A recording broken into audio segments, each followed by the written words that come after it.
Welcome to Mad Money. Welcome to Cramerica. Other people want to make friends? I'm just trying to make a little bit of money. My job is not just to entertain, but to explain things. So call me at 1-800-743-CBC or tweet me at Jim Cramer.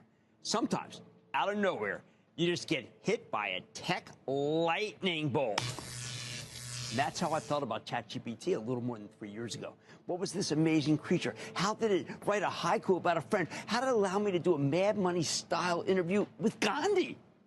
We found out quickly that this invention was the brainstorm of a company called OpenAI, launched on November 30th of 2022. 5 days later, 5 days, it had 1 million users. Ever since then, it's propelled the averages higher without ever coming public. Including today, the Dow gained 203 points. S&P climbed 1.55%. The Nasdaq pulled a gigantic 2.69%.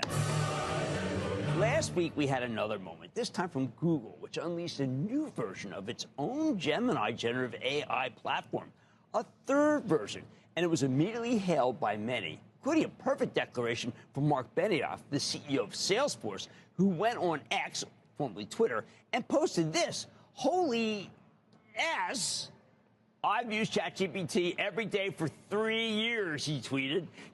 And then it went on, "Just spent 2 hours on Gemini 3. I'm not going back." He then went on to say, "The leap is insane. Reasoning, speed, images, video, everything is sharper and faster. It feels like the world just changed again." Still, if your business is hanging on ChatGPT, it just became more precarious. How about that? Which brings me to the most controversial alleged loser, and that's NVIDIA. This chip company reported a blowout last quarter, and its stock flew up in the morning, only to reverse and ultimately get hammered in the afternoon, finishing well off its high. The market needs its biggest stock to do well. That nasty reversal and its decline from 212 to 182 and change has been a nightmare. The numbers seemed to end when we heard that the president's once again thinking about letting NVIDIA sell chips to China.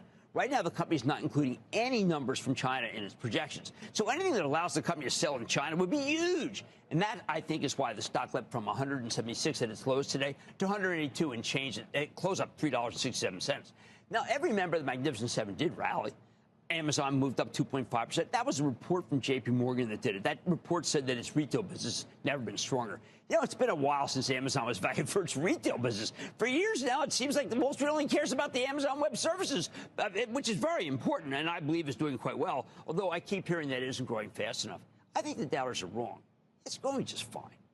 Tesla stock should have been down if you view this company purely as a car business. We heard some very damning numbers from China that would indicate Tesla's being priced out of the electric vehicle market over there. But Tesla's now about Elon Musk's vision of self-driving cars and robots, which is why it just keeps soaring. It's up 7%, nearly 7% today. I mean, this thing's incredible. Buy, sell, or hold. Well, I talked about Tractor Supply this morning on Squawk on the Street, and I felt that it had a pretty good chance to be able to make a comeback here.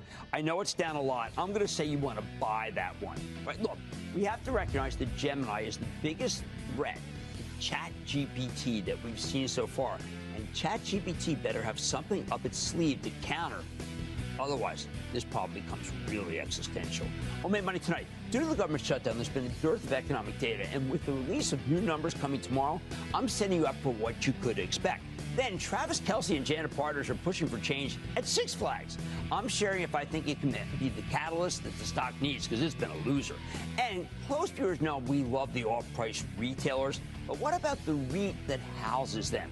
I'm checking in with Kimco to get a better read on the situation, so stay with Cramer.